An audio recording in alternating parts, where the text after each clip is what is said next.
El 9 de noviembre de 1971, en la comunidad de Westfield, Nueva Jersey, se suscitaría uno de los crímenes más desgarradores para toda la nación norteamericana de aquella época. La escena del crimen sería nada menos que la hermosa mansión victoriana Brize Knoll, hogar de la familia List, la cual había sido comprada apenas 6 años atrás. Aquella mañana, las cosas transcurrían con normalidad para los List. El padre de la familia, John, despertó a sus 3 hijos y les preparó el desayuno. Conversó un poco con ellos y después los mandó a la escuela.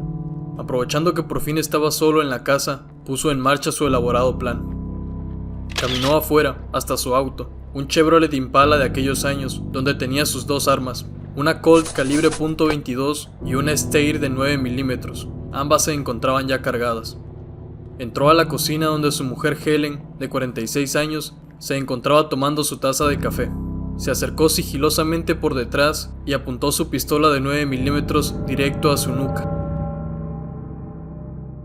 El disparo le provocó una muerte instantánea a Helen. John ya tenía una bolsa preparada para el cadáver.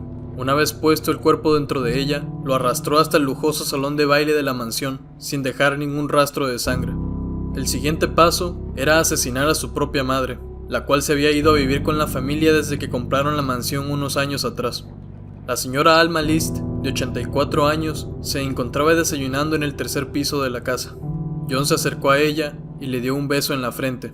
Después se posicionó detrás de ella y disparó. Al parecer la mamá de John se dio cuenta de lo que estaba ocurriendo justo al último momento, por lo que giró su rostro en dirección a John y el disparo terminó entrando por su frente. En este punto, John ya no vio la necesidad de arrastrar el cadáver, por lo que simplemente lo tapó con una toalla y lo dejó ahí mismo. El asesino bajó de nuevo hacia la cocina y comenzó a limpiarla para que sus hijos no se alertaran al llegar de la escuela, lo cual podría arruinar todo su plan. Al cabo de unas horas, su hija mayor, Patricia, de 16 años, llamó a casa para avisarle a su papá que se sentía mal, lo cual era una oportunidad perfecta para John, quien inmediatamente fue hasta la escuela para retirarla. Ya estando en casa, aprovechó a que su hija le diera la espalda para dispararle con su Colt calibre .22, asestándole un tiro que entró por su cráneo y salió por su mandíbula. Colocó el cuerpo dentro de una bolsa de dormir, lo arrastró y lo posicionó al lado del de su madre. Al cabo de un rato, el siguiente en llegar al hogar fue su hijo menor, Frederick, de tan solo 13 años de edad.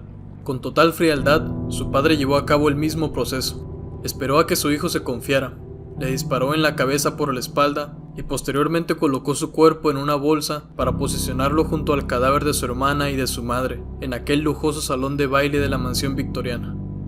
Ahora solamente restaba deshacerse de su último hijo, John Jr., de 15 años de edad, quien de hecho era su hijo favorito. Lo que sucedió a continuación hace de este crimen uno de los más viles y desalmados. Aquel día, el pequeño John tenía un partido de fútbol después de clases, así que su padre acudió al encuentro deportivo para ver a su hijo jugar. Al terminar, regresaron juntos en el auto y tuvieron una última conversación de padre e hijo. Sin embargo, una vez que estuvieron dentro de la cocina de la casa, John intentó de repetir la operación que había llevado a cabo con el resto de su familia, pero esta vez, su primer disparo no resultó mortal. Su hijo cayó al piso e intentó de luchar por su vida, así que John tuvo que descargar sus 2 armas sobre su hijo preferido. Un total de 9 balas fueron dirigidas con precisión a su cara y a su pecho. Procedió a arrastrar el cadáver junto a los demás. Finalmente, John List había terminado con la vida de toda su familia. Ya con los cuerpos juntos, John, quien era un ferviente luterano, procedió a realizar una oración sobre sus difuntos familiares. Terminó de limpiar el resto de la sangre lo mejor que pudo, se sentó en el comedor y por fin se pudo disponer a cenar. Al terminar, lavó los platos y se fue a dormir tranquilamente. Años más tarde, John revelaría en una entrevista que aquella noche durmió mejor que en muchos años. A la mañana siguiente, comenzaría la segunda parte de su plan. Encendió el aire acondicionado en la temperatura más baja posible para preservar los cuerpos. Encendió las luces de cada piso y sintonizó la radio para que se escuchara una emisora religiosa. De esta manera, si alguien se acercaba a la casa, seguramente pensarían que había personas adentro. Se sentó y escribió una carta de confesión de 5 páginas a su pastor. Hay demasiada maldad en este mundo. Mis hijos estaban torciendo demasiado su camino. Les disparé por la espalda para que no sufrieran. Los he tenido que eliminar para poder salvar sus almas. Dejo el resto en manos de la justicia y la misericordia de Dios. Dobló la carta y la colocó en un escritorio.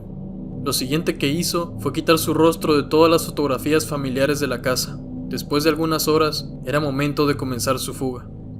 John sabía que debía retrasar lo más posible el descubrimiento de los cuerpos, así que suspendió las suscripciones a los diarios, el correo y las entregas del lechero.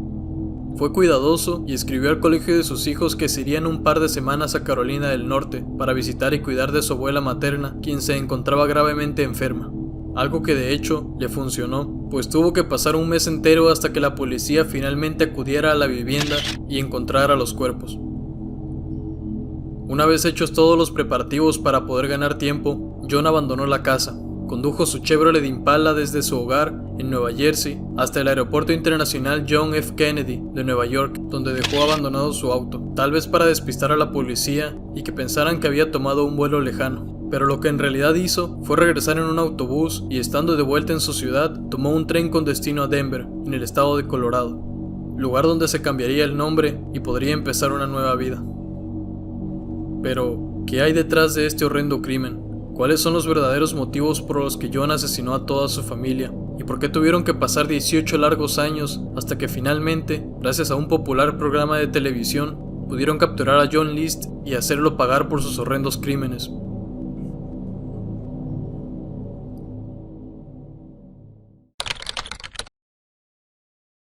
John List nació en Bay City, Michigan, el 17 de septiembre de 1925. Fue el único hijo del alemán John Frederick List y su esposa norteamericana, Alma Bárbara Florence. Desde pequeño, su padre le inculcó la vida estricta y basada en creencias profundamente religiosas, reafirmándole la idea de que quien cometiera algún pecado debía ser castigado. Dada la devoción que sentía por sus padres, y con el objetivo de seguir su ejemplo, John se volvió luterano y fue activo participante de las actividades de su iglesia. En 1943, John terminó su educación básica, por lo que ese mismo año se enlistó para las Fuerzas Armadas norteamericanas, donde se desempeñó como técnico de laboratorio durante la Segunda Guerra Mundial. Después de finalizar la guerra, en 1946 comenzó a estudiar en la Universidad de Michigan. Se graduó en Administración de Empresas y obtuvo un máster en Contabilidad. 4 años más tarde, en 1950, comenzaría la Guerra de Corea, y John fue uno de los reclutados para prestar servicio militar activo en esta guerra. Fue enviado al cuartel Fort Eustis, en Virginia. Es aquí donde conoció a Helen Morris Taylor, una mujer que recientemente había quedado viuda de un oficial muerto en acción. Helen ya tenía una hija llamada Brenda, y vivían juntas cerca de la base. John y Helen terminaron por enamorarse y se casarían al año siguiente, el 1 de diciembre de 1951, en Baltimore, Maryland.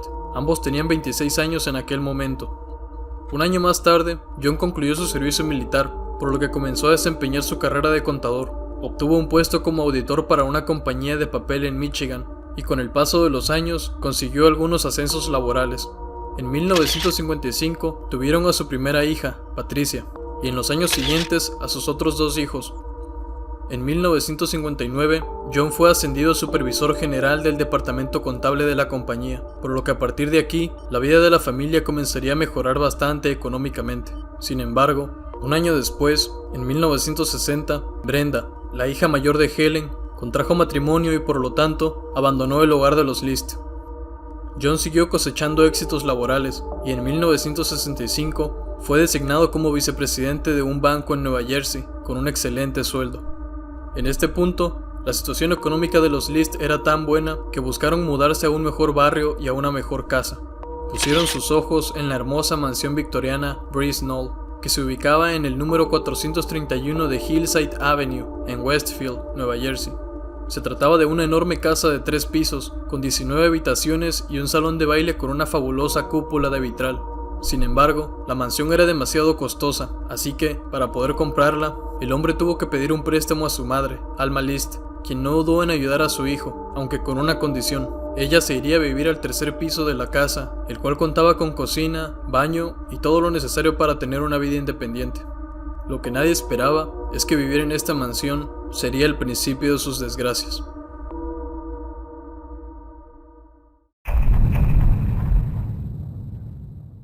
Lamentablemente, un año después de haber adquirido la mansión, El banco en el que trabajaba John cerró sus puertas, quedando desempleado. Intentó conseguir otros empleos, pero terminaban por despedirlo. Al parecer lo consideraban alguien extraño e incapaz de construir buenas relaciones con sus compañeros o sus jefes. John ya no tenía el dinero suficiente para seguir con el estilo de vida al que estaban acostumbrados. Se sentía humillado y consideraba un pecado vivir de otra manera.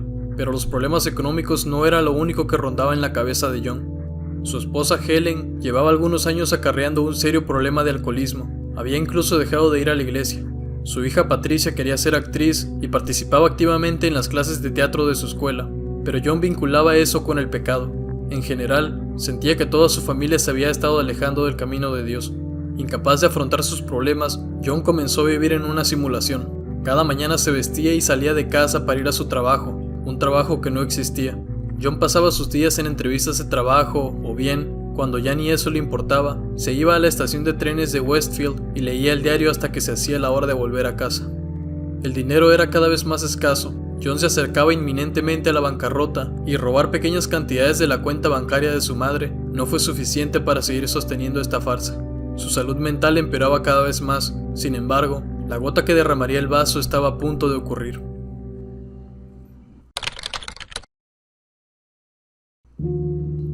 En 1971, la salud de Helen, su esposa, se veía bastante deteriorada. Era evidente que, además de su problema de alcoholismo, padecía alguna enfermedad que estaba causando estragos en su salud. Helen no tuvo otra opción más que revelar un lamentable secreto que llevaba años ocultando por miedo y por vergüenza. Había sido diagnosticada de sífilis, que al parecer había contraído en su primer matrimonio. Es difícil de imaginar la abrupta reacción que habrá tenido John en ese momento. A partir de ahí, las discusiones se volvieron más frecuentes. En algunas cenas familiares, en ocasiones John sacaba el tema de la muerte y los pecados. Su actitud era cada vez más fría, y si bien su familia no lo tomaba en serio, su hija mayor, Patricia, sí llegó a notar algo siniestro en su comportamiento. Aterrada, en la escuela llegó a confesarle a uno de sus maestros que se encontraba muy preocupada por los inestables comportamientos de su padre, y que temía que algún día fuera capaz de matarlos a todos. Lamentablemente, las horrendas sospechas de su hija no estaban alejadas de la realidad. En la mente de John y su macabro delirio religioso, todo estaba bastante claro. Tenía que asesinar a toda su familia para poder salvar sus almas.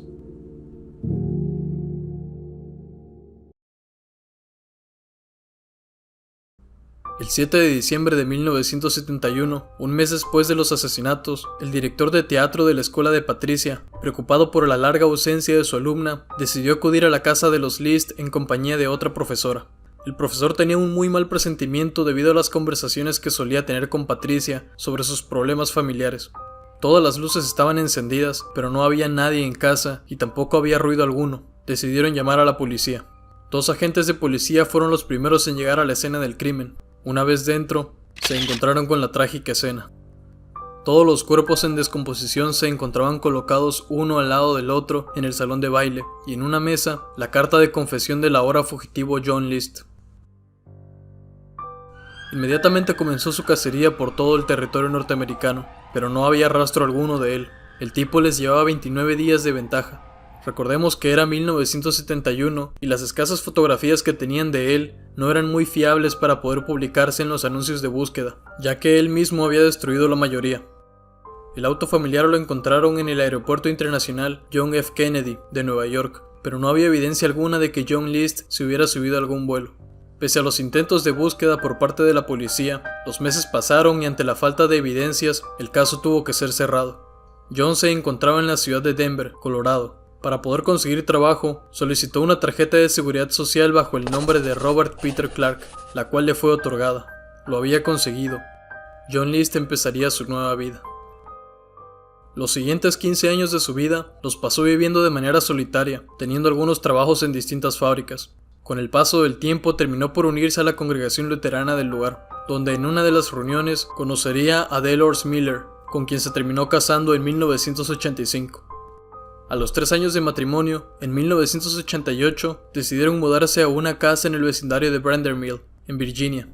Allí, el ahora conocido como Bob retomó su profesión como contador y consiguió trabajar para una pequeña firma contable del lugar. Ahora todos lo conocían como el inteligente y tranquilo contador Bob Clark.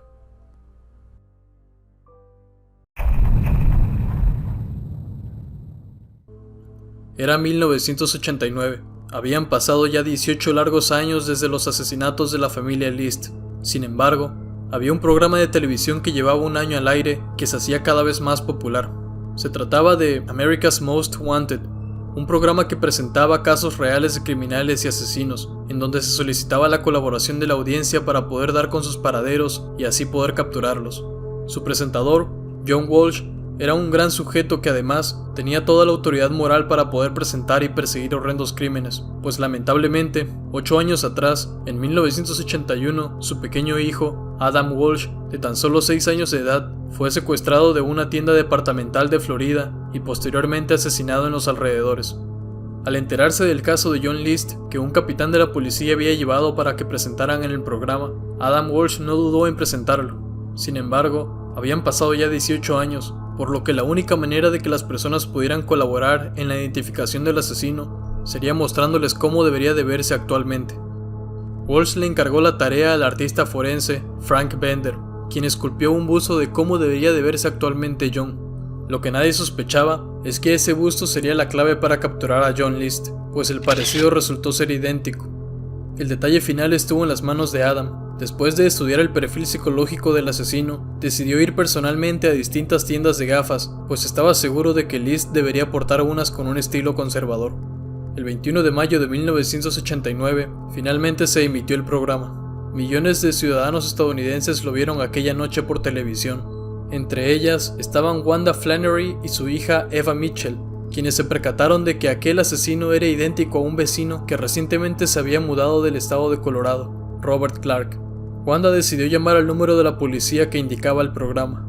11 días después de esa llamada crucial, el FBI llegó hasta la casa de Robert Clark, en Richmond, Virginia. Los atendió su esposa Dolores, pero después de esperar un rato, llegó Bob en persona y les aseguró que estaban equivocados, que él no era John. Pero el parecido era tan evidente que no le creyeron. Sin embargo, decidieron esperar unos días más para poder cotejar las huellas dactilares de Bob. Estas coincidieron por completo con las de la ficha militar de John List y con las encontradas en la escena de los crímenes.